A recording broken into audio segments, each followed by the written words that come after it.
tous, on est content de se retrouver sur les modes avec le Rav Menachem Ackerman. Et tu veux continuer le Hallel, ça tombe bien puisqu'on va le faire beaucoup là. On va Bien. continuer avec Yom Yerushalayim, qu'après Mhm, Tiyar, et puis après on enchaînera avec Sivan aussi, à Rosh Chodesh, et mhm. Chavod. Et après Shavuot. Shavuot. C'est-à-dire qu'en fait, entre Pessah et Shavuot, on n'arrête pas de dire le Hallel. Et c'est vrai Mhm, qu'en général, on étudie tout ça qu'avant Yom Ha'atzmaut en général, ou bien d'autres à un autre moment, par exemple Hanouka, parce que Hanouka, on s'occupe aussi beaucoup du Hallel, puisque Rambam a donné les lois du Hallel à Hanouka. Mais c'est vrai qu'en général, dans nos milieux, on parle toujours beaucoup du Hallel avant Yom Ha'atzmaut, et après on s'arrête. Et quand on n'a pas tout le temps, toujours le temps de tout dire, alors on s'arrête au milieu en général. Donc en fait, la raison pour laquelle je vous l'avais déjà dit la semaine dernière, en fait j'ai décidé de continuer, c'est parce que ce cours officiellement, c'est un cours sur la prière, et le Hallel étant une partie tellement importante de la prière, donc même si on n'est pas dans le programme continu, c'est-à-dire normalement on est à la fin des psukés de Zimra et dans le Shema, dans le programme normal dans lequel on était, mais ceci dit d'ailleurs on va voir énormément de références, pas énormément, on va aussi des références de la différence entre le Hallel et la prière générale, c'est-à-dire comment, ou pas la différence, comment s'intègre le Hallel dans une vision générale de la tefila, de la prière. C'est-à-dire, donc ça aussi on le verra, pas aujourd'hui, on le verra si Dieu veut, la semaine prochaine. Dans le cours de la semaine prochaine, si on fait un cours sur le Hallel, et ce sera le dernier, on va faire 3 cours. Aujourd'hui, on finit d'étudier, si Dieu veut, si on a le temps, le texte de la Gemara de page 117, comme vous avez vu dans le titre de Psachim 117 folio A. Et Bezrat Hashem, la semaine prochaine, ce sera le 3e cours. Et ça nous donnera pour ceux qui sont réguliers, qui ont suivi les 3 cours, ça nous donnera, si Dieu veut, une vision générale du sens du Hallel. Je ne rentre pas dans les textes du Hallel, je parle de l'importance du Hallel, c'est-à-dire que la fonction du Hallel, l'importance, etc. Et c'est des choses qui sont étudiées, comme on a vu la dernière fois, la semaine dernière. Je crois que c'était la semaine dernière ou c'était il y a 2 semaines. Non, la semaine dernière, peut-être que. On a fait quoi la semaine dernière sur la Hallel? Oui, c'est possible. Ou c'était Yom Ha'atzmaut. Je ne sais plus. Les temps, ça va tellement vite que je ne sais plus tellement. Mais disons que supposons que oui. Et Bezrat Hashem la semaine prochaine. Alors, je vais tout de suite ouvrir le texte. Et, et donc, dans l'étude du texte, peut-être il faut d'abord regarder la Hagdashot, puisque c'est toujours important. Pour l'instant, les habituels, je les ai pas, j'ai oublié un petit peu de les remettre, mais celui qui est toujours l'Ilou Nishmat Michel, Joar Malka Badouné Abraham Gérald Sananes, et le Ilou Nishmat, puisqu'on est dans le Chodesh, de Pascal Laurent François Benarié, qui est le frère de Nicole et de Yoéla. Et il y en a d'autres, je suis désolé, l'Ilou Nishmatam, je le dis chaque fois, mais j'ai oublié de le passer sur le texte. Et vous pouvez le dire pour ceux qui savent. Et l'irfouat kol psoué machot Israël, rufouat nefesh, rufouat agouv, uvetocham, David Ben Sultana. David Ben Sultana, c'est celui qui était blessé gravement dans l'attentat à Machane Yehuda la semaine dernière, vous vous souvenez? Et le Rav Lau qui était au Kotel le soir de, comment ça s'appelle, de Yom HaAtzmaut, a dit qu'il était allé le voir le jour même, qu'il a fait Bikurim, mais il a demandé qu'on prie beaucoup pour lui, a fait Gam Lirfuato Hachelema. Alors, on avait étudié, je vais vous rappeler un petit peu pour ceux qui étaient un peu plus là ou un peu moins là, et on reviendra un petit peu dessus de manière incidente dans notre étude d'aujourd'hui. Ce qu'on avait étudié, c'est maintenant j'arrive directement au texte qu'on va étudier aujourd'hui, c'est le numéro 6, mais dans le texte que vous avez, que je vous ai envoyé, et qui est le texte de la Gemara, comme je l'ai dit, de Psachim 117 folio A, et traduit en français par Steinzal, c'est adapté par moi. Pourquoi? Parce que j'enlève tous les commentaires qui mettent en plus, je laisse que la traduction du texte. Et puis des fois, pour la compréhension telle que on étudie, des fois je change un petit peu aussi la traduction. Mais en tout cas, ce qu'on a vu la fois d'avant, c'était qu'il y avait une discussion, premièrement pour savoir qui avait rédigé le Hallel. On avait vu 2 opinions. Une, que le Hallel avait été rédigé au moment de la sortie d'Égypte, quand les enfants d'Israël sont sortis de la mer Rouge en français, en hébreu She'aluminayam, qui sont montés de la mer, c'est-à-dire, et à ce moment-là, ils ont chanté le Hallel, et c'est eux qui l'ont rédigé, c'est-à-dire qu'ils l'ont inventé, Beruach HaKodesh bien entendu, c'est-à-dire avec l'esprit d'inspiration prophétique. Et deuxième opinion, ce serait que David. Et on avait dit, c'est logique que ce soit David, puisque le Hallel est extrait des Teilim, c'est-à-dire tous les chapitres qu'on lit dans le Hallel sont des chapitres qui sont dans Teilim, dans les psaumes, par exemple le psaume 115, Jolanu qui est cité ici, d'accord? Et que donc, comme la plupart des psaumes de Teilim sont des psaumes qui étaient rédigés par David, alors on avait une explication que c'est David qui aurait écrit le Hallel. Mais Rabbi aussi nous disait que son fils disait qu'en fin de compte, non, c'est Moshe et le peuple juif, quand ils sont sortis de la mer, qui ont rédigé le Hallel. Ça, c'était les deux opinions, et la Gemara dit qu'elle préférait la première opinion pour une raison qu'on a étudiée la dernière fois, et je ne vais pas revenir dessus. D'accord? C'est-à-dire qu'en fin de compte, la Gemara préfère l'explication que le Hallel a été rédigé par Moshe et les enfants d'Israël lorsqu'ils sont sortis de la mer. On va tout de suite revenir sur une nouvelle question là-dessus. Je me souviens plus si on l'avait posée, mais si on l'a posée, je la rappellerai, parce qu'elle nous concerne directement dans l'étude d'aujourd'hui. Donc, on va se simplifier la vie, on va dire tout simplement, c'est Moshe ou Bnei Israël et les enfants d'Israël qui ont inventé, rédigé, disons, le texte du Hallel qu'on chante à chaque fête, à chaque moment de délivrance, en fait, d'accord? Alors, c'est eux qui l'ont, je cherchais le mot, c'est eux qui l'ont composé, d'accord? C'est-à-dire, c'est la composition, c'est eux qui sont les compositeurs du Hallel que nous connaissons, de ces chapitres.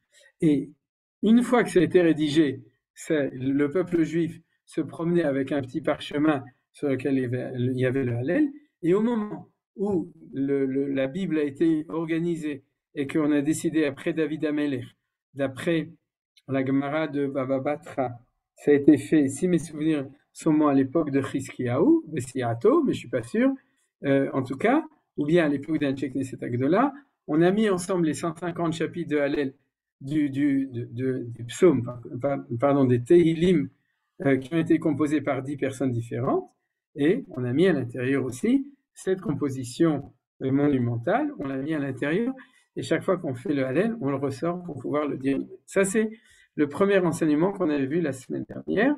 Et le deuxième, c'est de savoir à quel moment, donc la halacha, à quel moment doit-on réciter le Hallel. C'est-à-dire quel est en fin de compte le critère qui définit qu'il faut réciter le Hallel.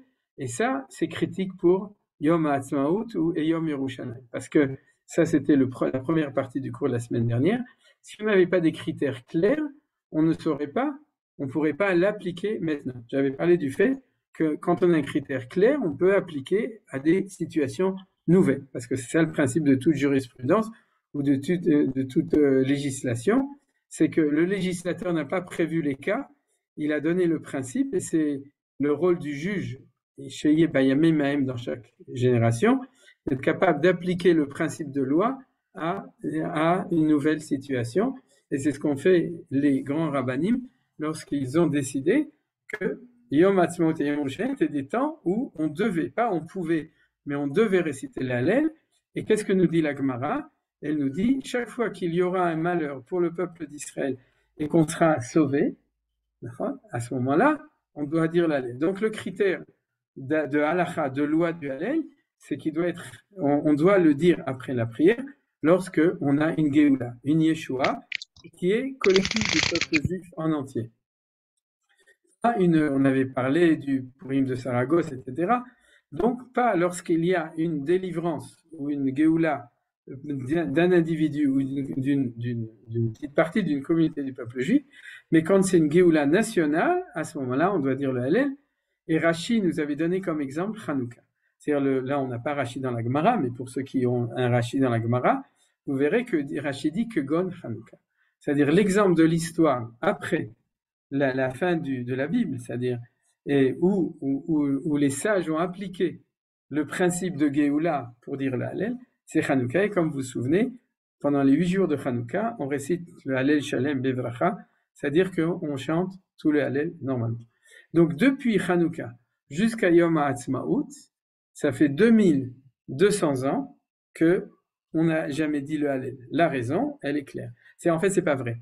Depuis la destruction du temple, parce qu'entre Hanouka et la destruction du temple, il y avait encore d'autres jours où on disait le Hallel, mais ils ont été annulés après la destruction du temple. C'est-à-dire que Hanouka et Purim n'ont pas été annulés en tant que fête parce qu'il y avait une dimension qui était suffisamment importante pour le continuer dans les temps d'exil. Par contre, les Géoulot, d'accord, les grandes libérations du deuxième temple, postérieures ou antérieures à Hanouka, ont été annulés de Yuré, de fait, après la destruction du temple parce qu'ils n'avaient plus de sens. Ok, on est d'accord là. C'est-à-dire qu'en fin de compte, et puis depuis la destruction du deuxième temple, il n'y a plus eu non plus de Géoula. Au contraire, c'était toujours des catastrophes, destruction du temple, chute de la révolte de Bar Korva, exil général. Donc il n'y avait plus de peuple juif réuni en Israël. Donc le Yom Ha'atzmaut, c'est quelque chose d'incroyable. C'est la première fois qu'on avait l'occasion de pouvoir se poser la question. C'est pas, même pour ceux qui ont dit non, c'est quand même la première fois que la question s'est posée, est-ce que on doit, et on peut, et on doit dire le Hallel pour une fête nationale, c'est-à-dire une Géoula nationale. Alors c'est ça qui a marqué dans le texte qu'on a vu la semaine dernière, qui était le deuxième texte. Pour résumer, 2 questions de la Gemara, qui est le rédacteur, compositeur du Hallel, et deuxièmement, selon quels critères, à quel événement de l'histoire on va devoir dire le Hallel pour remercier Akadosh Baruch Hu de ce qui s'est passé. C'est ça qu'on a étudié jusqu'à maintenant. Alors maintenant, on va voir un troisième texte. Mais avant de voir le troisième texte, je vais poser une question, et je ne me souviens pas, comme je vous dis, si je l'avais demandé. C'est-à-dire que, pourquoi les Hébreux ont composé le Hallel quand ils sont sortis de la mer Rouge? Pourquoi c'est une question? Alors dites-moi pourquoi c'est une question.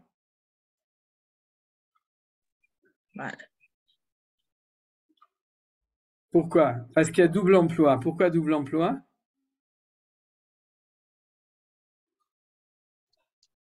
Qu'est-ce qu'ils ont chanté quand ils sont sortis de la mer Rouge? Ils ont dit merci. Oui, mais comment?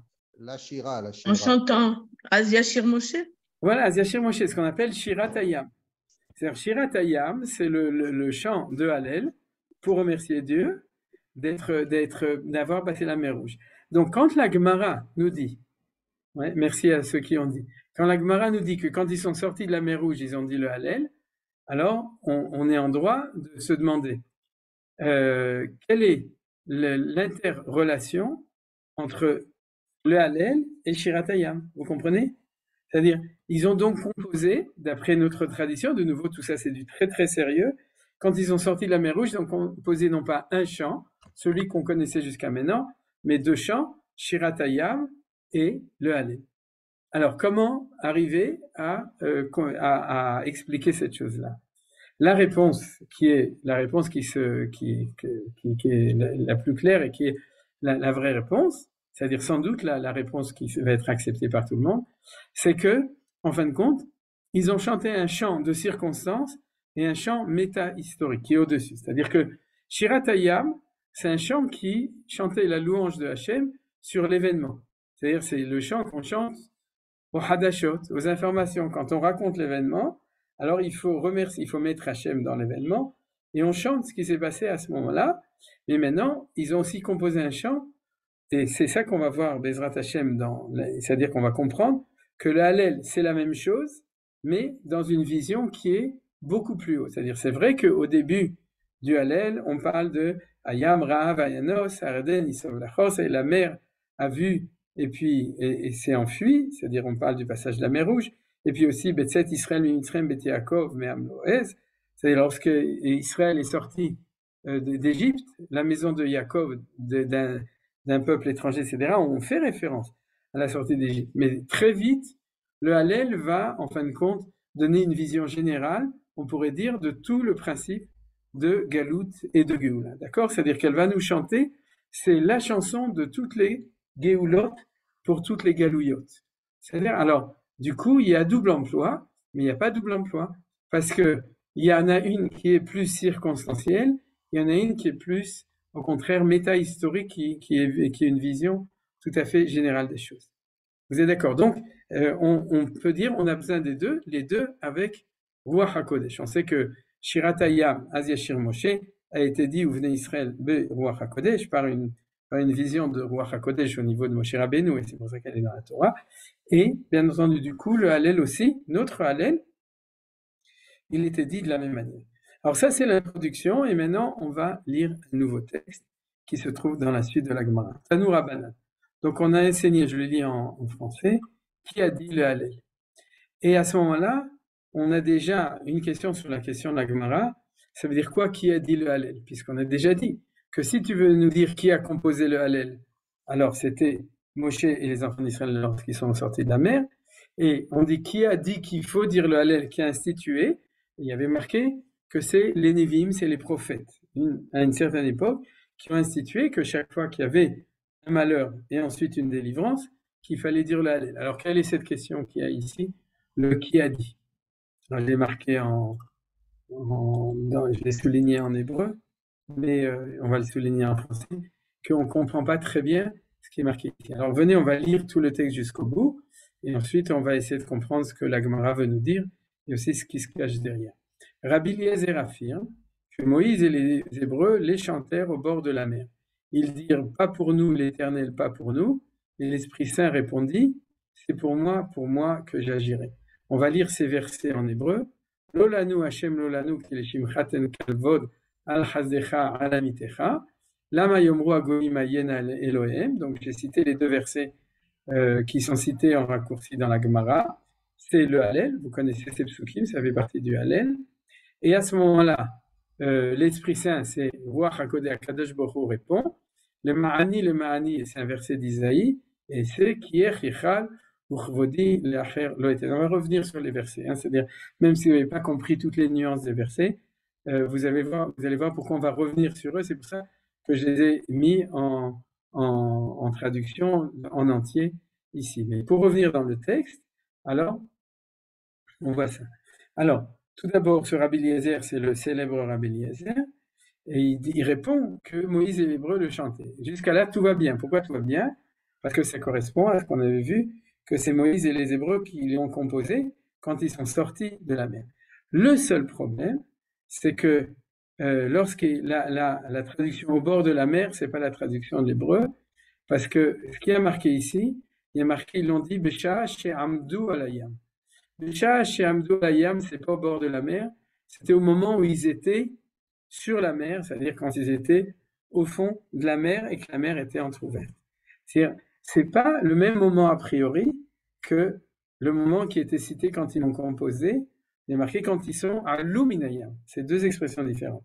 Là-bas, c'est quand ils sont sortis de la mer, et là, c'était quand ils étaient à l'intérieur de la mer. D'accord? C'est deux expressions différentes. Les commentateurs ont remarqué ça. Il y en a qui ont voulu dire que c'était la même chose, mais c'est un petit peu difficile de le dire.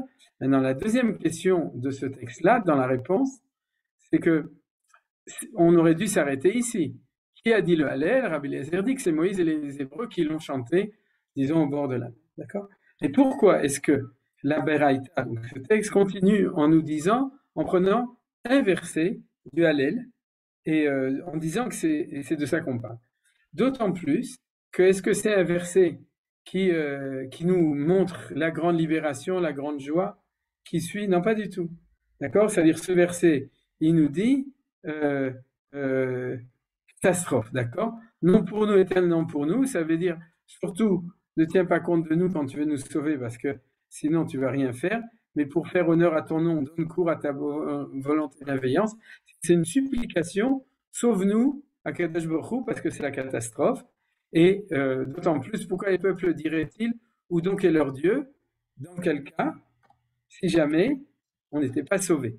C'est-à-dire que si on n'était pas sauvé, les goyim diraient, qu'est-ce qu'ils diraient? Hachem ne les aime pas, il nous aime nous. La preuve, c'est que nous, on a gagné la guerre et qu'ils ont perdu. Et ils ont perdu. Donc ce verset-là n'est pas du tout représentatif du Hallel, c'est-à-dire du remerciement. Il parle de quelque chose d'autre. Donc point d'interrogation, pourquoi est-ce que la Beraïta, elle va citer ce pasouk? Maintenant, dans ce pasouk, il rajoute un midrash qui dit que lorsque les enfants d'Israël disent ça, Akadosh Baruch Hu dit, je suis d'accord. Pourquoi? Parce qu'ils ont dit Lolanu, Lolanu, 2 fois. Ça veut dire quoi Lolanu, Lolanu? On l'a expliqué. Surtout, ne regarde pas si on est capable de passer l'examen, si on est méritant, parce que sinon, ça va être une catastrophe. Donc, sauve-nous pas à cause de nos mérites, mais sauve-nous le ma'an, sauve-nous les shimcha ten kavod.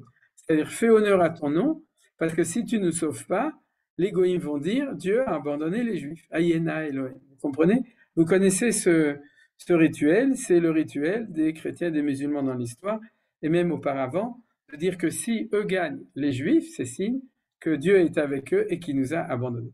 Donc les Hébreux, les Juifs disent, s'il te plaît, ne fais pas comme ça. Et à Kadosh Baruch Hu, et c'est pour ça que les sages, pour dire ce midrash, ont choisi un verset tout à fait différent, pas dans le Hallel, dans les psaumes et dans Isaïe, qui correspond. Le Ma'ani, vous voyez le parallèle. Ici, il y a marqué Lolanu, Lolanu, 2 fois, et Dieu répond le Ma'ani. A priori, sinon on ne comprendrait pas pourquoi ils nous ont sorti un verset de Yeshayahu. Et pourquoi? Parce qu'il correspond en tant que verset à la réponse au cri des enfants d'Israël. C'est-à-dire les enfants d'Israël crient s'il te plaît Lolanu, c'est-à-dire parce que sinon il y aura Chilul Hashem. Vous avez compris, Ayen ale Elohim, c'est Chilul Hashem, on est d'accord. C'est-à-dire il n'y a pas de plus grand Chilul Hashem que lorsque le peuple juif est martyrisé et que les nations disent, vous voyez, c'est la preuve que Dieu nous aime et il n'aime pas, et que le peuple juif est le peuple maudit et que nous sommes le peuple béni. Et donc, le verset de Yeshayahu est la réponse de Kadosh Baruch Hu qui dit le ma'ani ese, ech yechal. Ça veut dire quoi, ech yechal? Alors, si vous voulez, là, ils ont dit pourquoi mon odeur serait ternie, mais yechal, ça vient de quelle racine? Chilul Hashem, d'accord? C'est-à-dire, je ferai pour moi, car comment serait-ce possible que je suis mechulal, yechal? C'est le même mot que chol, vous savez, et que c'est chilul. C'est-à-dire, mon nom sera blasphémé, et donc, du coup, urvodi l'acher lo eten, je ne donnerai pas mon kavod à Jésus ou à Mohammed, ou bien à tous les autres qui vont emparer mon kavod parce qu'ils ont gagné la guerre. C'est-à-dire, vous avez compris la raison pour laquelle les Chachamim ont fait un midrash où ils ont amené ce verset comme réponse au cri des enfants d'Israël quand ils disaient Lolanu. Ok? Alors, si vous avez bien compris, j'espère qu'on a tous bien compris, la question qui peut se poser, c'est pourquoi est-ce que la Braïta, quand elle pose une question simple, qui a dit le Hallel, il nous dit, Rabbi Eliezer dit que c'est Moïse et les Hébreux, mais tout d'un coup, ils enchaînent sur cette notion qui a l'air d'être complètement différente du Hallel qu'on a. Parce que pour nous, il aurait dû marquer, il dit, Odou Lachem Kitov, Kilolam Chazdo, Odou Lachem Kitov, Kilolam Chazdo. C'est-à-dire, ils auraient dû dire merci, Hallel, etc. Et on ne comprend pas très bien. Alors, vous inquiétez pas, c'est une question, on va voir la réponse dans quelques minutes. Alors, on continue. Rabbi Yehuda. Selon Rabbi Yehuda, qui a dit le Hallel? Yoshua et Israël chantèrent le Hallel lorsque les rois de Canaan se dressèrent contre eux. Ils dirent pas pour nous éternel, pas pour nous. Et l'Esprit Saint répondit, c'est pour moi que j'agirai. C'est-à-dire que ce midrash, en fait, va nous ramener le même thème de ces 2 versets, l'Olanu et ensuite le Ma'ani Ese, mais chaque fois avec un nouvel événement. Alors, quel est le nouvel événement? C'est plus Moshe et les enfants d'Israël qui montent de la mer, ou qui sont dans la mer, mais c'est Yoshua et Israël qui sont en face des Cananéens. Et de nouveau, dans l'expression en hébreu, c'est-à-dire, c'est pas au moment de la libération, mais au moment où ils étaient dans le pire de ce qu'on appelle la catastrophe. C'est-à-dire qu'ils avaient les rois cananéens, et pour ceux qui ont étudié le livre de Yoshua, ils savent très bien que c'était un peu comme en 48 ou en 67, c'est-à-dire qu'il y avait le peuple juif. C'est vrai que Dieu avait dit qu'il les aiderait, mais en face, il y avait tous ces peuples cananéens qui avaient une suprématie militaire, vous savez laquelle? C'est qu'ils avaient des chars, c'est-à-dire Rechev Barzel. Les Cananéens connaissaient parfaitement, savaient comment manier le fer, et au niveau des armes, ils avaient une suprématie, ils avaient en plus des chars. Alors que nous, on n'avait pas de chars, on n'avait pas la Merkava à l'époque. Et donc, quand le combat a été, c'est-à-dire se sont présentés les Cananéens en face des Hébreux, nous on croit que les Hébreux étaient très forts, nombreux, et que les Cananéens c'était rien du tout. Pas du tout, c'était des armées, c'était tous les armées du Moyen-Orient, d'ailleurs on le voit, il y avait même ceux du Liban, etc., qui étaient là, en face de Yoshua, et donc ils étaient Betsara. Ils étaient Betsara, et ils ont dit Lo lanu Hashem, lo lanu, et à ce moment-là, Kadosh Baruch Hu a répondu ne vous inquiétez pas, le Ma'ani est. Alors, là, on pourrait penser que, vu la réponse, la question de la Gemara, Alelze Miyamaro, vous vous souvenez que c'était ça la question, c'était qui a composé le Hallel, d'accord? C'est-à-dire, c'est pas quand on est monté de la mer, c'est Yoshua. De même qu'il y avait une opinion que c'était David Amelech. Vous me suivez? C'est-à-dire que la question de la Gemara, c'est qui a composé le Hallel? Rabbi Eliezer dit, c'est Moshe et les enfants d'Israël quand ils sont montés de la mer. Et ça, c'est ce qu'on a vu comme première opinion dans la Gemara d'avant.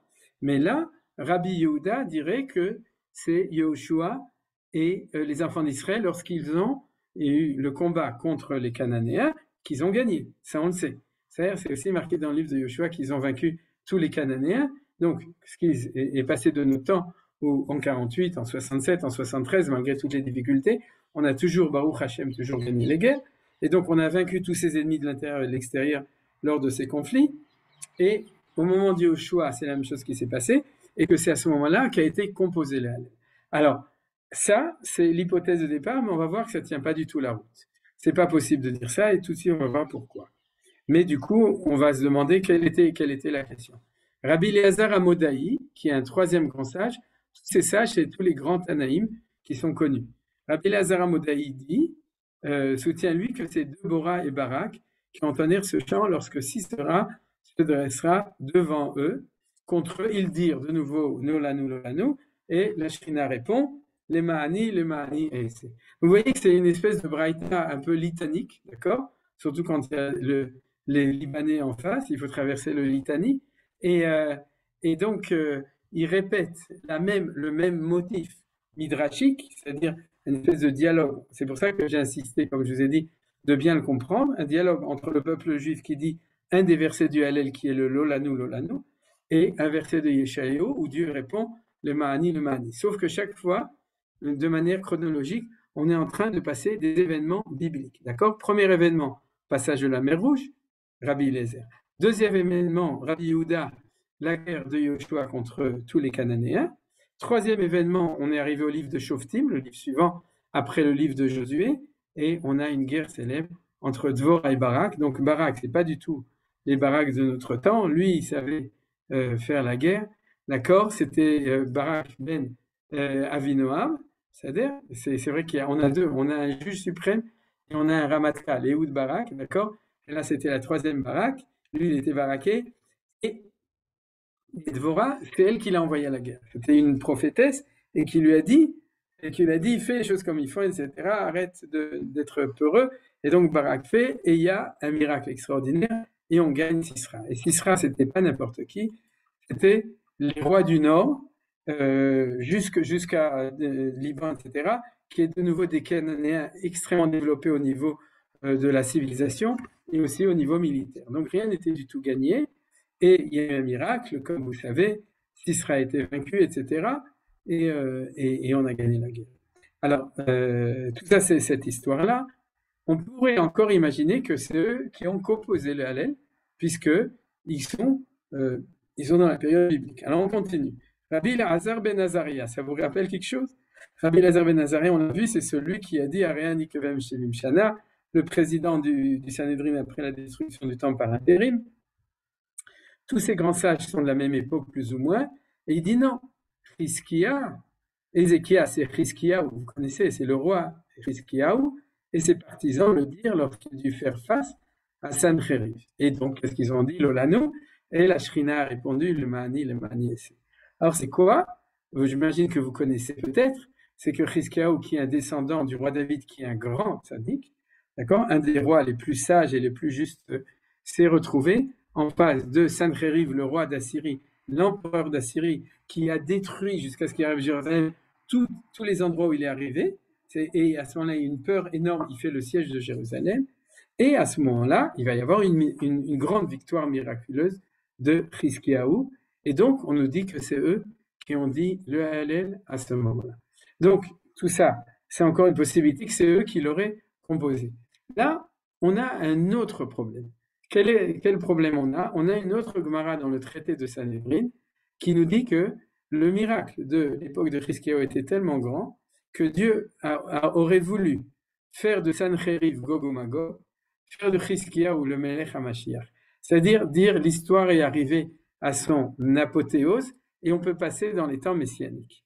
Ratsu la sot et Chizkiyahu Mashiach vet Sancheriv Gog ou Magog. C'est-à-dire de là on voit que à chaque génération, à chaque temps de Géoula, même si c'est pas chaque temps peut être une opportunité de la réussite du projet. Et la Gemara dit pourquoi est-ce que Chizkiyahu n'a pas été nommé Mashiach? Parce qu'il n'a pas dit le Hallel quand il a eu sa Géoula. Et ça, c'est un des textes les plus importants. Pourquoi? Parce que quand vous avez un juif, religieux ou pas religieux, qui dit « Moi, j'ai un doute, est-ce qu'il faut faire le Hallel à Yom Ha'atzmaut ou à Yom Yerushalayim ?» Il y en a qui ont un rebbe, et donc ils n'ont pas un doute entier, comme disait Manitou, ils ont un demi-doute. Vous savez comment on dit en hébreu? Un hassidout. D'accord? Et à ce moment-là, ils font le Hallel sans bracha. Mais quand ils disent au nom du doute, dans le doute, abstiens-toi, on lui répond, si tu t'abstiens à cause du doute, tu risques de répéter ce qu'a fait Chizkiyahu. Parce que Chizkiyahu n'a pas dit de Shira, et à cause de ça, il a arrêté une opportunité d'histoire d'amener la Géoula. Donc ne pas remettre, c'est logique. Dieu te fait un Nes, d'accord? Et toi, tu te prends pour un Hmar, une Anes, d'accord? C'est-à-dire que tu remercies pas pour le Nes. À ce moment-là, ouais, tu empêches un dénouement d'histoire. C'est-à-dire, tu empêches. Tu dis, ah ben Dieu, Hachem, il dit, ah, tu ne dis pas merci, tu n'es pas capable de reconnaître ce que je fais, alors ça se passera autrement, d'accord? Alors, le autrement et tout ça, vous vous imaginez bien que c'est pas si simple, c'est pas parce que tu dis pas une petite bracha ou un petit hallel, c'est quelque chose qui est beaucoup plus large, mais c'est de l'ordre de la non-reconnaissance de manière beaucoup plus large. Et à ce moment-là, ça risque de faire des problèmes, on pourrait dire, dans le sens de la responsabilité et de la mida keneged mida, c'est-à-dire tout est proportionnel à la gravité ou à la non-gravité des choses. Donc c'est évident que c'est pas parce qu'il n'a pas dit un petit hallel comme ça qu'il n'y a pas eu de Géoula, c'est qu'il y avait quelque chose, un problème qui est de l'ordre du fait d'empêcher la Géoula, vous comprenez? Mais ça a été stigmatisé par le fait qu'il n'a pas dit le hallel. Ça, c'est ce que nous dit la Gemara dans Sanhedrin à propos de Chizkiyahu HaMelech après sa victoire sur Sancheriv, le roi, l'empereur d'Assyrie. Alors, quel est le problème que les commentateurs demandent? Comment est-ce que ici, dans notre Gemara, dans Psachim, on dit que Chizkiyahu a dit le Hallel, vous voyez, alors que dans Sanhedrin, on lui reproche clairement de ne pas avoir dit le Hallel. Gros problème, c'est-à-dire que c'est des problèmes d'études de Torah, mais c'est quand même un gros problème. Et puisque c'est un gros problème, on verra une très belle solution au problème. C'est-à-dire que chaque fois qu'il y a un problème, une contradiction comme ça, elle est moteur ou elle est source de quelque chose de nouveau. Vous savez, c'est toujours comme ça. Quand il y a quelque chose qui est compliqué, il ne faut pas s'inquiéter. C'est là que se trouve souvent la clé de beaucoup de choses, parce que justement, la complexité peut engendrer quelque chose de plus haut, de plus beau, etc. Donc, on se souvient quand même qu'on a eu, je répète, pour Rabbi Eliezer, quand on est monté de la mer Rouge, pour Rabbi Yehuda, l'histoire de Josué, pour, j'ai oublié qui c'était, Rabbi Eliezer Amodaï, c'est l'histoire de Dvorah, et pour Rabbi Elazar ben Azariah, qu'on connaît très bien, c'est l'histoire de Chizkiyahu HaMelech. On continue. Selon Rabbi Akiva, vous avez entendu parler, hein, vous connaissez. Alors, c'est Hanania, Michaël et Azaria qui chantèrent le Hallel lorsque l'ignoble Nabucodonosor se dressa contre eux. Alors, vous savez ce qu'ils ont dit? Lolanu. Et qu'est-ce que la Shrina a répondu? Le Ma'ani, et c'est. D'accord? Donc, on continue. Vous voyez que c'est un midrash extrêmement important. C'est pour ça qu'on l'étudie, parce que c'est un midrash intéressant et important. Alors là, on a tout d'abord, vous voyez qui c'est Rabbi Akiva, donc c'est du sérieux. Le problème, c'est que Hanania, Michel et Azaria sont à l'époque de l'exil de Babylone. Ils sont postérieurs à Teilim. Donc c'est impossible que ce soit eux qui aient composé le Hallel. Et à partir de là, parce qu'après, vous regardez Rabbi Yosef Glili, on dit ce chant remonte à l'époque de Mardoché et Esther, qui est encore postérieur. On est dans la chronologie des choses. Donc, du coup, on peut plus dire en fait, ce midrash, qui est très logique, qui est chronologique, qui reprend toujours le même thème et qui amène tous les grands chachamim, il explique, il répond à la question qui l'a composé. Vous avez compris, c'est-à-dire quand au début du midrash, il y avait point d'interrogation à l'Elzé mi Amaro, qui est-ce qu'il a dit? Alors, ça ne veut pas dire qu'il a composé. Ça ne peut pas non plus être qu'il a institué. C'est un petit peu difficile de dire ça parce que c'est pas. D'ailleurs, on verra que c'est impossible. Après, à la fin de la Braïta. Mais donc, on suppose que on va avoir. C'est une autre question. Non, qui l'a composé et non qui l'a institué. Alors, quelle peut être la troisième question? Vous comprenez? Vous me suivez? Je répète. La semaine dernière, on a étudié deux questions. Qui a composé le Hallel? Et on avait deux opinions, David, ou les enfants d'Israël quand ils sont montés de la mer, et on préfère les enfants d'Israël quand ils sont montés de la mer. Et ensuite, la deuxième question, qui l'a institué en tant que loi applicable, et là on nous dit les prophètes l'ont institué sans savoir qui sont les prophètes spécialement, mais des prophètes de l'époque prophétique. Et là, une troisième question avec un midrash très joli mais très bizarre, d'accord? Et qui demande la même question, qui a dit le Hallel? Et on ne peut pas dire ni la première ni la deuxième, donc il faut chercher la troisième question. C'est-à-dire on est dans une troisième question qui n'est pas la même, alors ne vous inquiétez pas, d'ici la fin du cours, on va aussi donner une réponse à cette question. Hein. C'est-à-dire, c'est comme ça. C'est un petit peu yeshivati comme étude. On pose plein de questions, et puis à la fin, en 5 minutes, on donne le dénouement général de tout ça. Il faut s'habituer au style. C'est pas le style académique ou européen où on avance pas à pas et on donne les choses.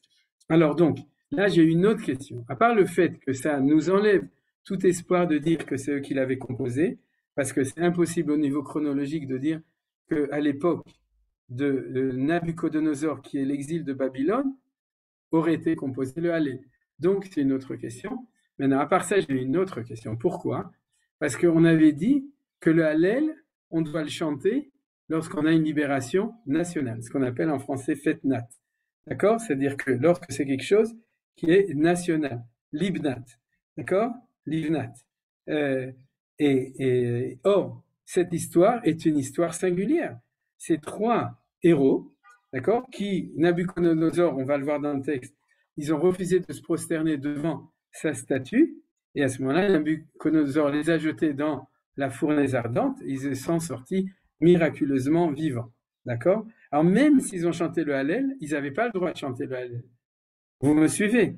Parce que si un juif personnellement a un miracle et est sauvé d'une grande Sarah, d'un grand malheur dans lequel il est, il doit faire Birkat HaGomen, où il doit amener au temple un Korban Toda, d'accord? Où il doit dire chez Asalines, Bamakom Azé, où il doit faire une journée personnelle, lui et sa famille, le jour où ça lui est arrivé et ses générations suivantes. Mais on ne peut pas, pour la victoire d'un individu, dire le Hallel. C'est impensable, c'est contre toutes les règles. Donc la Gemara ici n'est pas logique. C'est-à-dire, quand elle raconte l'histoire de Hanania, Mishaël, Vahazaria. Vous inquiétez pas, on va répondre à toutes les questions. Alors on continue. Dernière opinion, suivant Rabbi Yossi Agelili, ce chant remonte à l'époque où Moshe, où Mardoché et Esther, Mordechai et Esther furent prises avec l'ignoble Aman. Ils dirent Lolanu, et la Shrina a répondu les Mahani et Essé.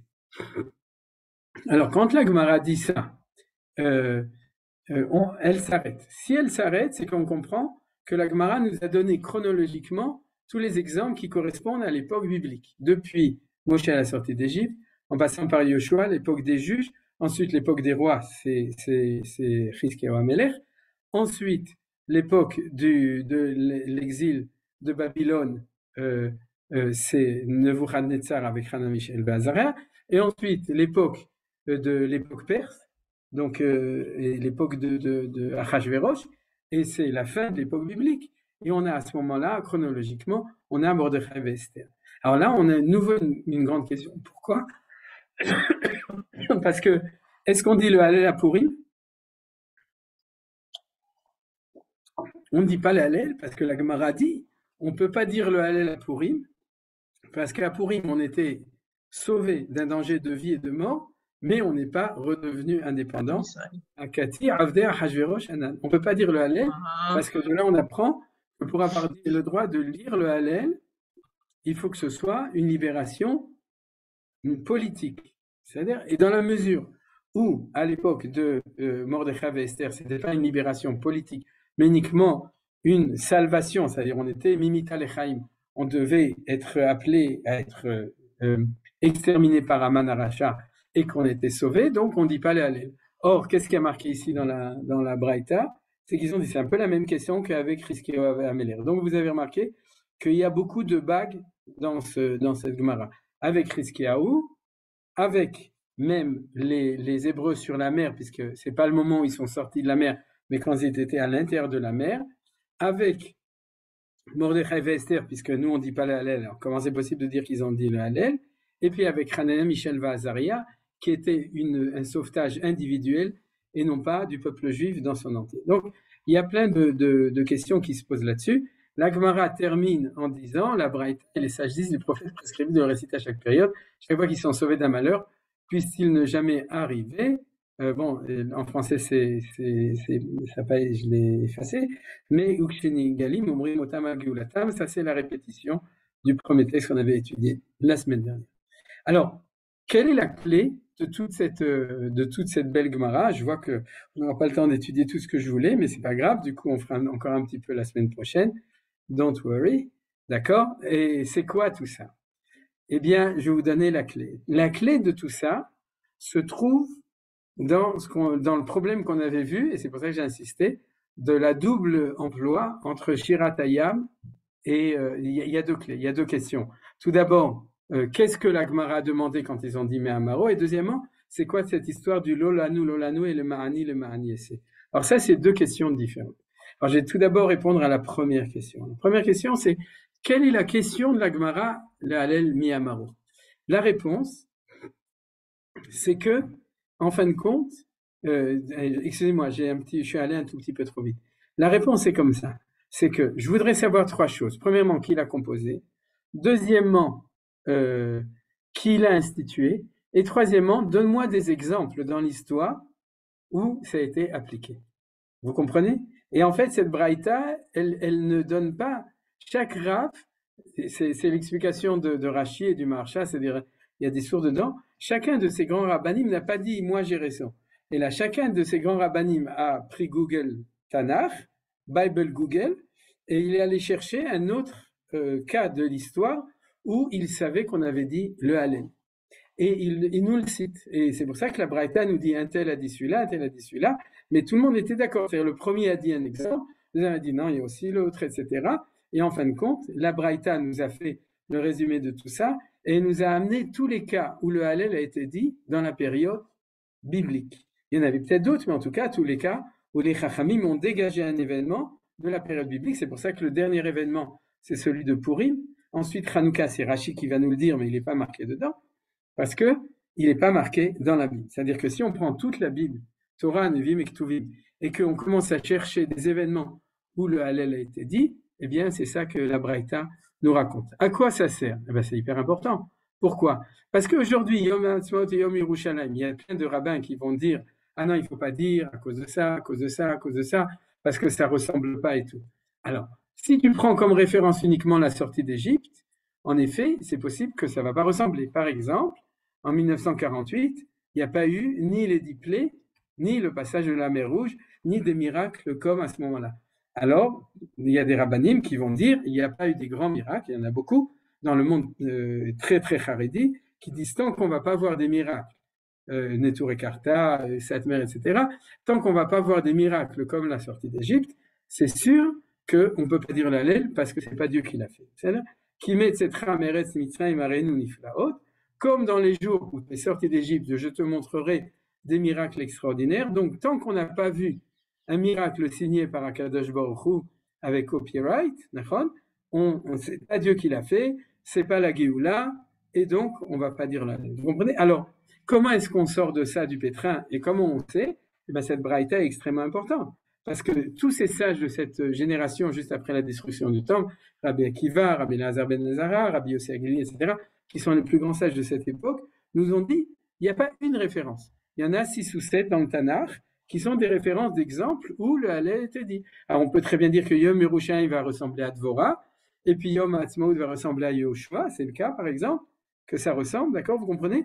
Et on va dire, d'accord, ça ne ressemble pas à la mer Rouge, mais ça ressemble à tel événement ou tel événement. Donc vous avez compris pourquoi? On a 3 questions différentes. Qui l'a composé? Qui l'a institué? Et donne-nous des exemples où ça a été appliqué. L'application, c'est notre problème aujourd'hui.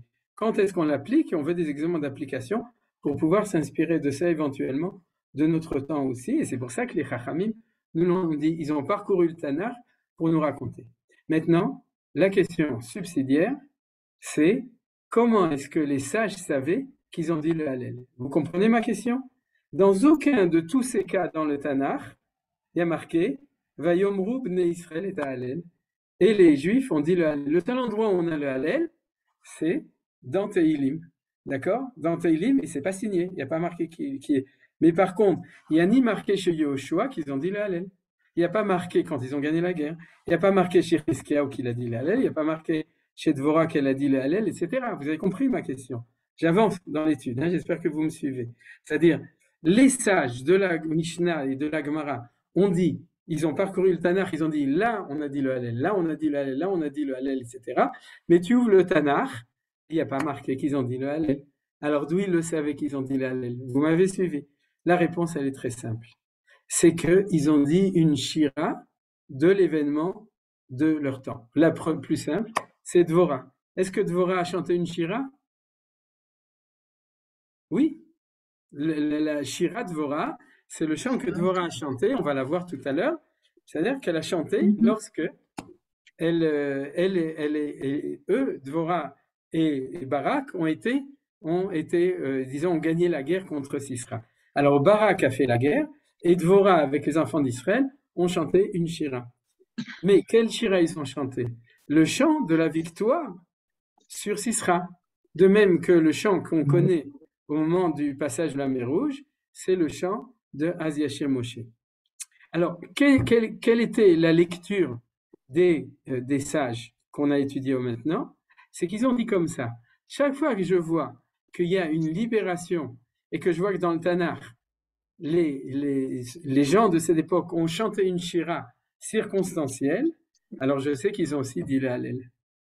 C'est-à-dire qu'ils ont chanté le chant de leur libération, mais comme on sait qu'il y a un chant de toutes les libérations, donc en fin de compte, chaque fois, ils ont chanté 2 chants. Le chant de leur libération et le chant de toutes les libérations qui s'appellent le Hallel. Et c'est ça qu'ils ont dit quand Hallel Zé Miyamaro. C'est-à-dire, quand est-ce qu'ils l'ont chanté le Hallel? C'est pas marqué dans le Tanakh, mais je sais qu'ils l'ont chanté. Puisque comme il y a un principe que chaque fois qu'il y a une Géoula, on doit le chanter, et qu'ils ont chanté le chant de leur Géoula, alors ça veut dire qu'ils ont aussi chanté le chant du Hallel. Vous avez suivi? C'est-à-dire, c'est clair. Alors, qu'est-ce qu'on va faire maintenant? On va aller à la recherche du chant de chacun de ceux qui ont été cités à ce moment-là. Alors, le premier, on n'a pas de problème. Le premier, c'est Shiratayam, vous vous souvenez? D'accord? C'est-à-dire, quand on dit que Moshe et les enfants d'Israël l'ont dit lorsqu'ils étaient dans la mer, alors on sait que le chant qu'ils ont chanté, c'est Az-Yashir. Et donc, on déduit de manière, comment on appelle ça, justement par déduction. Il y a quelqu'un qui n'a pas fermé son micro. Je ne sais pas qui c'est, j'arrive pas à le voir. Mais en tout cas, si vous avez suivi l'explication, c'est parce que les Chachamim ont vu que dans le Tanakh, on a un chant de l'événement lui-même, qu'ils ont dit, si tu chantes l'événement en racontant l'événement en le chantant, alors c'est évident que tu as compris que Hachem a fait ce miracle, puisque tu chantes la libération de ce moment-là, donc tu as aussi dit le Hallel en parallèle avec ça. D'accord. Alors, qu'est-ce qu'on va faire maintenant dans les 7 minutes qui nous restent? On va essayer de retrouver tous ces chants. Alors, comme je vous ai dit, Shiratayam, on le connaît, donc pour ça, on est Mesoudarim, on s'est arrangé, il n'y a pas de problème. On sait qu'ils ont chanté une chanson, une shira de remercier Hachem selon les circonstances de ce moment-là, donc on sait qu'ils ont dit le Hallel. C'est-à-dire, vous avez compris la logique des choses? Oui? Alors, on va passer, on va regarder chacun. On va tout d'abord regarder celui de Dvorah. Pourquoi celui de Dvorah? Parce que celui de Dvorah, c'est celui qui est le plus connu et le plus célèbre pour ceux qui sont un petit peu versés dans la Bible. C'est marqué ici. La shira de Dvorah, juge 5. Maintenant, pour les Sfaradim qui connaissent le piout qu'on chante, à Shvi Shel Pesach, נכון? Vas-y, Yosef, il y a marqué Az Yashir Moshe, en Israël, Az Yashir Israël, נכון? Et Az, vas-y, aide-nous, Yosef. C'est Moshe, Myriam, Anevia, נכון? Yoshua, Déborah, Anna, David, Shlomo et Israël. Voilà, il a fait. Mais en tout cas, on retrouve une correspondance. Par exemple, comment s'appelle Sharat Vora, d'accord? Et comment c'est la suite du piout?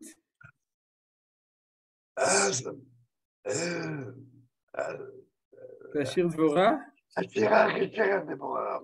Ah oui, d'accord. Ashira et Shira Dvora. Amda Lifnes Isra et Ashira, etc. C'est la jolie piout. C'est-à-dire, donc, en fait, le piout, il a un peu repris le même thème de toutes les chansons, mais c'est un tout petit peu différent. On va pas rentrer parce que c'est pas du tout notre question.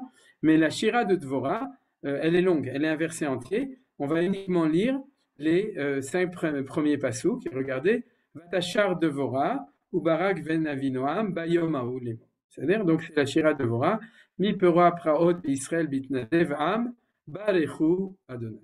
Shim'u melachim haazinu roznim, Anochi l'Adonai, Anochi Ashira, Azamer l'Adonai, Elohei Israël. Donc c'est clair que c'est une shira extraordinaire, c'est un hallel, mais c'est le hallel de l'époque. C'est ça, vous avez compris? Il faut 2 hallels toujours. Il faut le hallel général, et puis il faut le hallel du temps. Adonai, Betsetra Miseir, Betsetra Misdeedom, Eretz Raasha, Gam Shamaim Natafu, Gam Avim Natfu. De quoi on parle? On parle du Mahamad Arsina. Donc il ne commence pas du tout par le chant de Dvorah, c'est autre chose. Arim Nazlu Mipne Adonai, Zesinai Mipne Adonai le Israël. C'est pour ça que je me suis arrêté là, parce qu'après ils vont parler du mont Tabor, parce que tout le miracle est sur le mont Tabor, et ils font la comparaison entre le mont Tabor et le mont Sinaï, etc. Mais vous voyez la vision grandiose des choses qui se relie avec l'histoire en général. Plus encore impressionnant, c'est que le Talmud Yerushalmi demande d'où on sait qu'il faut faire le Hallel. C'est-à-dire, vous savez qu'il y a plein de sources, c'est-à-dire il y a en fin de compte, il y a 2 sources dans le Yerushalmi, et il y a des sources dans le Bavli, d'où on apprend qu'il faut faire le Hallel. Et dans le Yerushalmi, on apprend de Beitnadev Am Baruchu Hashem. C'est-à-dire de ce verset-là, d'accord, Bifra Praot, quand l'anarchie régnait en Israël, une petite d'hommes s'est dévouée, rendez-en grâce à l'Israël. Et le Yerushalmi dit, c'est ça la référence dans le Tanakh de l'obligation de dire le Hallel. Donc vous voyez très bien que la Gemara, pour elle, c'est clair que ce que dit Dvorah et la mitzvah du Hallel, c'est des choses qui vont ensemble. C'est des preuves de ce que je suis en train de vous développer. Donc, on a vu maintenant une première référence claire, comme c'est la plus facile. Alors, je vous dis la vérité, c'est que à partir du moment où je me suis fixé comme principe que c'est obligatoire qu'on ait une shira circonstancielle dans chacun des références qui sont citées ici, alors j'ai dû les chercher. Et puis, j'ai cherché et j'ai trouvé. C'est pas marqué dans les commentateurs, je vous le dis ici, c'est un chidouche personnel.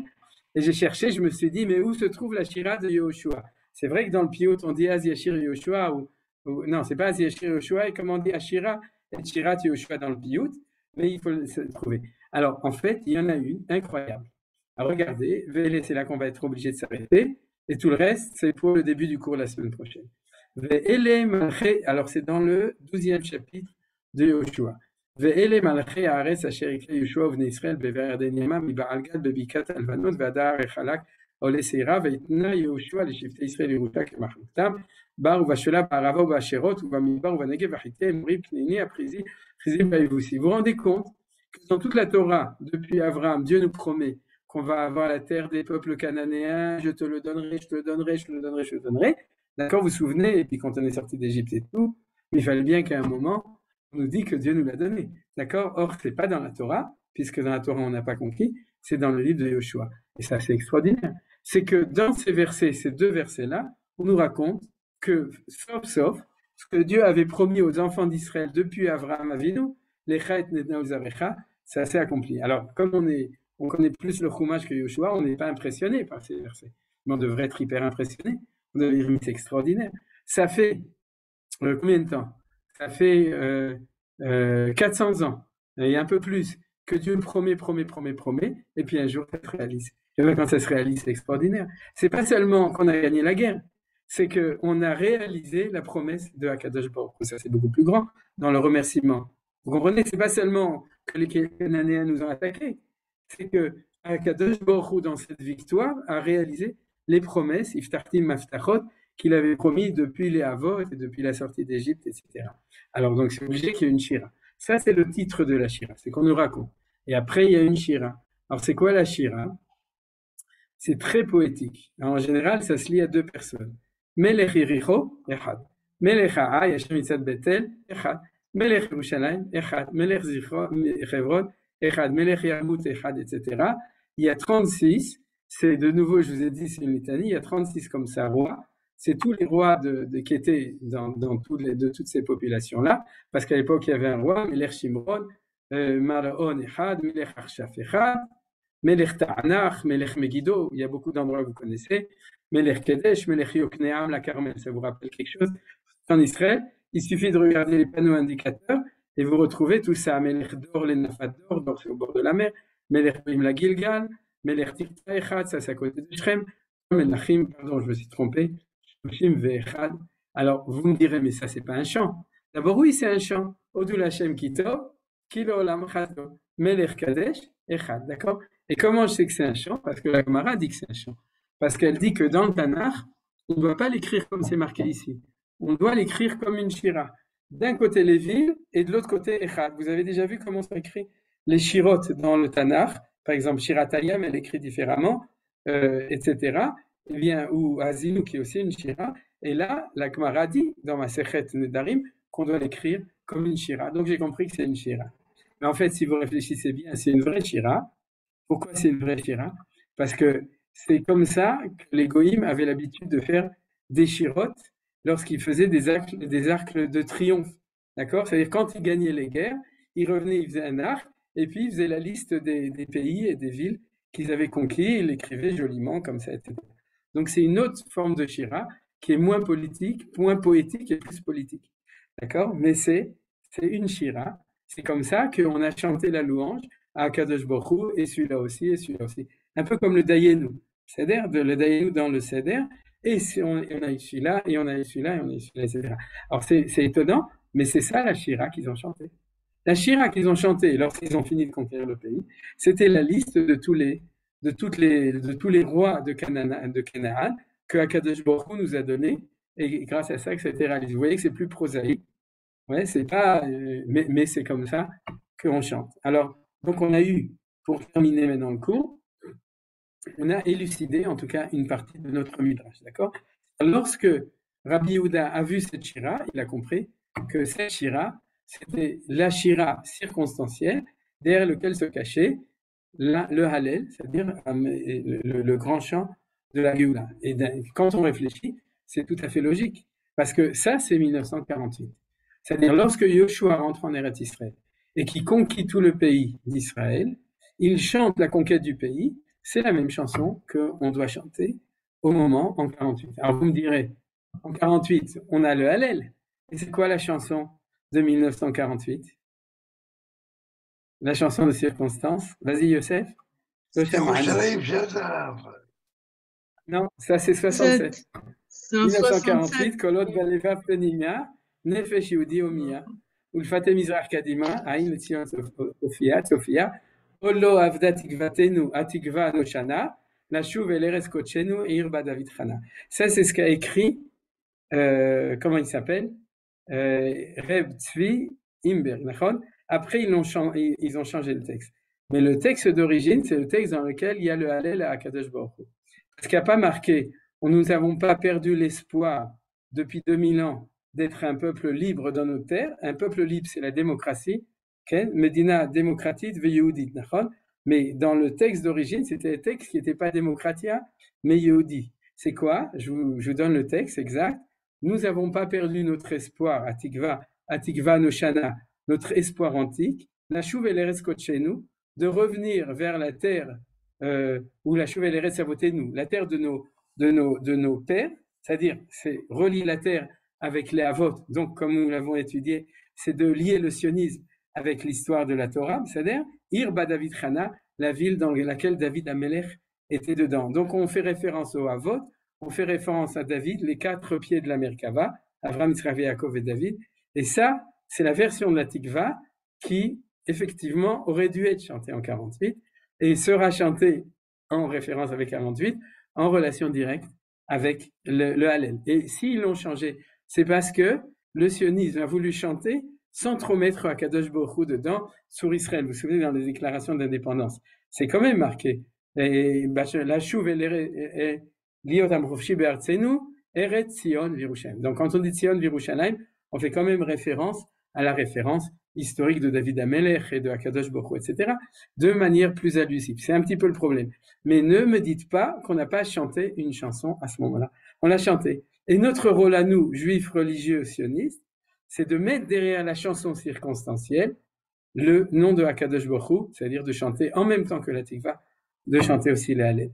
Et en 1948, on s'est plus approché d'Akadosh Baruch Hu, un tout petit peu plus, et comme a dit Yosef, c'était déjà Yerushalayim Mishelza. Il y a quelque chose de plus dans la chanson, et le peuple a senti que cette chanson de Naomi Shemer, c'était la chanson, le shir de Yom, de Yerushalayim de Milchemet Sheshet Yamim. Vous voyez comme c'est extraordinaire. C'est-à-dire que, comme on dit, Rabotai a historia choseret. L'histoire se répète.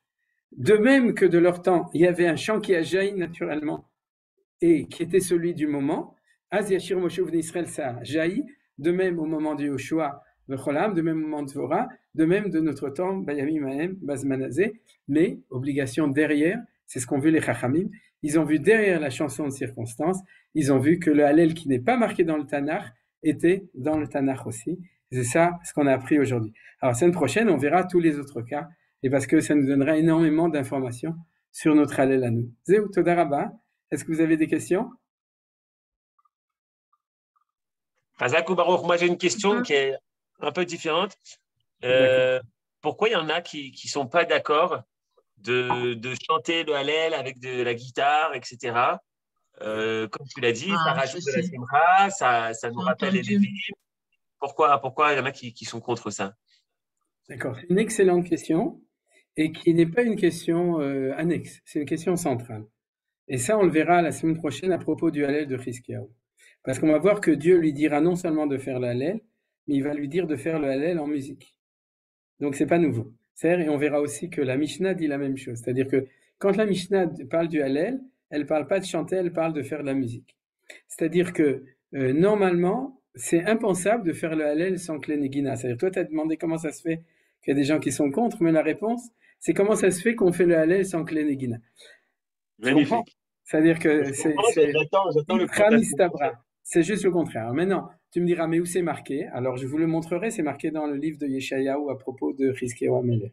C'est-à-dire, c'est Yeshayahu qui va dire à Chizkiyahu, tu vas dire le Hallel et tu vas sortir les flûtes, les tambours et les violons et tu vas nous faire un Hallel en musique. Alors maintenant, la raison pour laquelle on le fait plus en musique, c'est très simple. C'est qu'à l'époque du temple, le Hallel se faisait qu'en musique. C'est pour ça que dans la Gemara, la Mishnah de Harachin, qui parle du Hallel, il y a marqué c'est-à-dire, il y a 18 jours par an dans lesquels on joue de la musique, de la flûte. Et flûte à l'heure, c'est quoi? Cette flûte, c'est le Hallel. C'est-à-dire que pour les juifs du temple, c'est-à-dire, je dirais des juifs normaux, quand on parlait du Hallel, on parlait de l'orchestre. D'accord? C'est-à-dire, c'est clair qu'on le chantait, mais c'est clair qu'il y avait de la musique.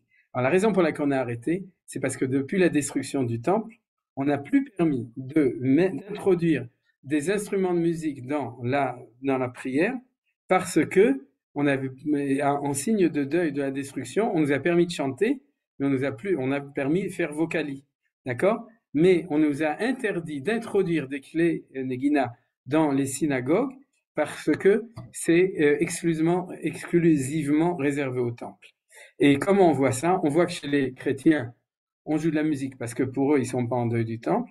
On voit que chez les réformés ou bien en France, vous vous souvenez de l'orgue à la Victoire, je sais pas si les gens s'en souviennent encore, ou à la grande synagogue de Neuilly ou de deux lois et deux mesures à Nice, d'accord, mais il y avait une orgue. Et pourquoi? Et même Shabbat, d'ailleurs, parce que le Ruach, qui était à l'époque, c'était un Ruach, un esprit de réforme, et dans lequel on voulait séparer du retour à Jérusalem et on voulait réinstituer un pseudo-temple. C'était ce qu'on appelle, vous savez comment on appelle le chapeau du bedeau dans ces synagogues-là? Le Kova Tempel. Et donc, c'était une volonté de faire comme chez les chrétiens, une prière comme au temple sans le temple. Et les Chachamim ont tellement insisté. Alors, à quel moment on doit recommencer à faire des instruments de musique? Quand on est à Jérusalem. À Jérusalem, Yom HaAtzmaut, où on s'apprête à le ramener au temple. Et parce que le deuil de la destruction, il est fini.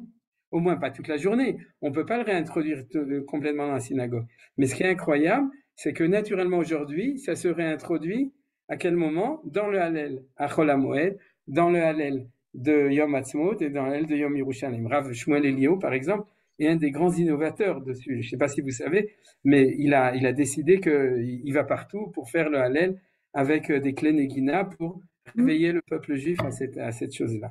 Alors si Rav Shmuel Eliyahu il le fait, alors nous aussi on peut le faire. Parfait. J'ai une question. Oui. Dans toutes les propositions de ceux qui auraient composé, on ne parle pas de Myriam. Pourtant, Myriam, elle a pris le tambourin, elle a fait danser les femmes, elle a chanté. Oui, je vois. Ça, c'est les questions féminines. Mais quand il y a marqué, ouais. tu as raison. Là où tu peux être consolé, c'est que Yosef, il a dit donc que dans le Piyut, oui, je l'ai là. On dit un parachat Béchalach et je suis chez le Pessar. Myriam, elle est la deuxième après Moshe. Ouais, d'accord. Mais en fait, Myriam, elle inclut quand elle est marquée Moshe et les Bnei Israël. C'est-à-dire qu'on aurait pu dire Moshe, Myriam et les Bnei Israël. Mais comme tout le monde connaît la Bible, le Chumash, les gens savent qu'on parle de ça. Mais si tu veux, comme à l'époque, ils n'avaient pas peur de questions féministes, ils n'ont pas pensé que c'était Moshe et les Bnei Israël, qu'on ne pensait pas à Myriam. C'était évident qu'on pensait aussi au chant de Myriam. C'est-à-dire c'est inclus dedans. C'est-à-dire si le texte de la Gemara avait été écrit aujourd'hui, ils auraient dit Moshe ou Myriam ou Bnei Israël chez Aluminayam, c'est-à-dire, mais c'est sous-entendu. La preuve, c'est que quand on ne dit pas Dvorah ou Barak, on dit Dvorah, parce que c'est Dvorah qui a chanté. C'est-à-dire, et quand elle a attrapé la peste, tout le monde l'a attendue. Voilà. Donc, Myriam. Essentiel. Voilà, exactement. C'est essentiel à Israël. Voilà, Yafé Meod. Toda Rabba. Yafé. Encore une question, sinon on s'arrête là?